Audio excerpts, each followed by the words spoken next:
Hello, I'm Uncle Jay. Do your parents never listen to you? Well, today, I'm going to read you a story about a little girl whose parents never listened. The story is called Rhinos Don't Eat Pancakes. Do you ever get the feeling that your mum and dad aren't listening to a word you say? You do?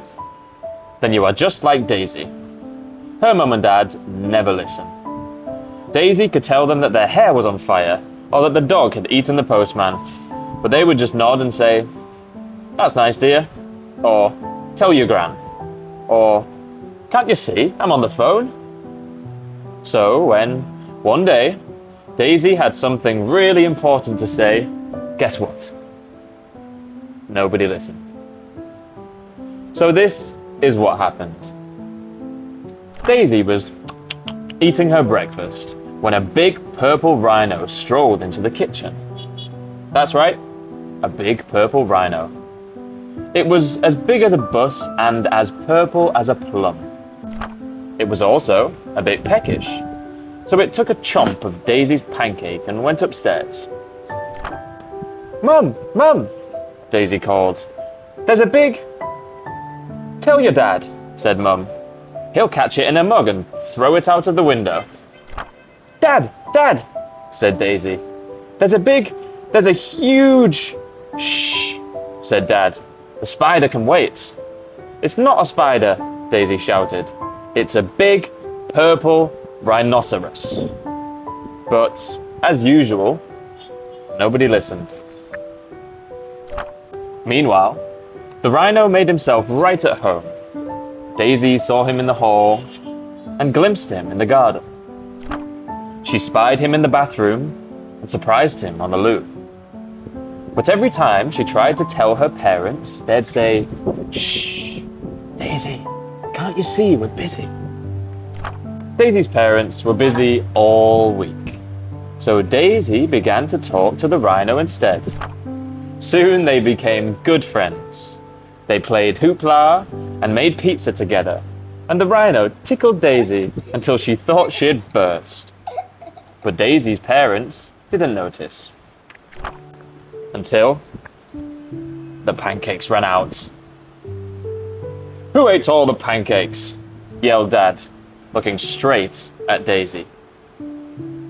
"It was the rhino," she said. "Rhinos don't eat pancakes," said Dad. "This one does," cried Daisy. "I saw him in the kitchen." "A rhino?" said Mum. "In the kitchen?" said Dad. "Yes," said Daisy. "Exactly." Mum and Dad roared with laughter. "Whatever next?" they hooted. "A shark in the toilet? A polar bear in the fridge?" "There he is! Look!" Daisy yelled. But Mum and Dad were so busy laughing, they didn't even notice. "Come on, Rhino," said Daisy. "I've had enough of this." The rhino tickled Daisy with his horn, but she was far too glum to giggle. "Mum and Dad never listen," she sighed. "They are always a million miles away." The rhino sighed deeply through his big purple nostrils. "I'm sorry, Rhino," said Daisy. "Your family are a million miles away too, aren't they?" The rhino nodded, and a lilac tear rolled down his cheek. Poor Rhino. That night, Daisy sat up, thinking of ways to get the rhino back home to his family. He was too heavy for a hot air balloon, and too big for Daisy's rubber dinghy. She thought about lending him her bike, but the helmet would never fit. The next morning, Mum and Dad had a surprise. "We're taking you to the zoo," said Mum, "so you can see a real rhino." "What do you think of that?" grinned Dad. Daisy thought it was a stupid idea, when there was already a perfectly good rhino on the sofa. But she didn't say so. What was the point? Nobody would listen.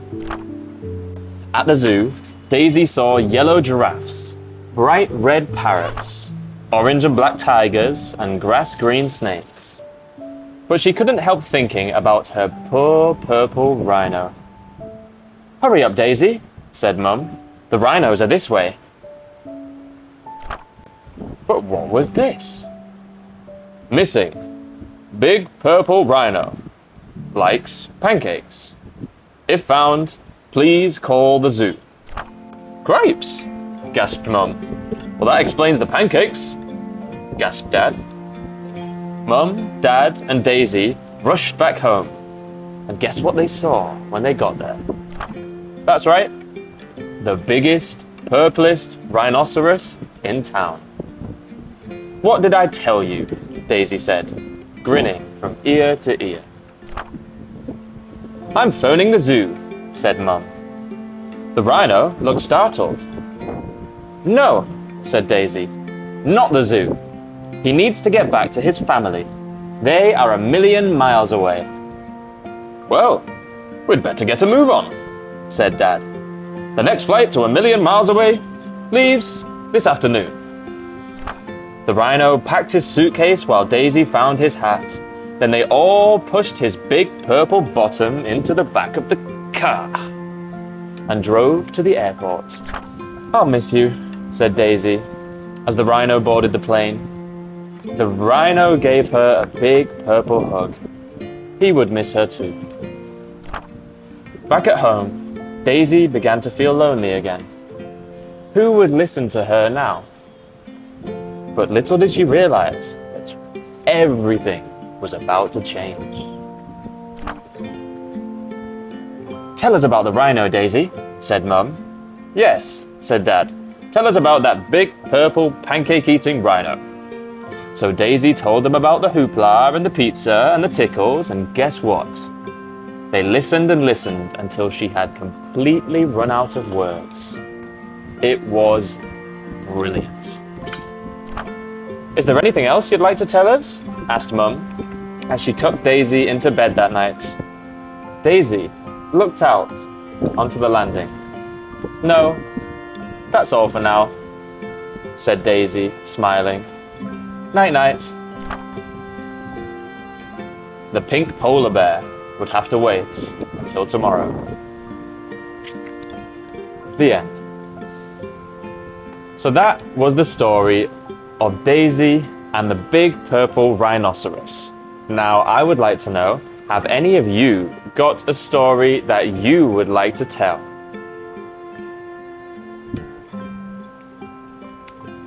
I'm Uncle Jay, and this has been your story for the day. Bye-bye.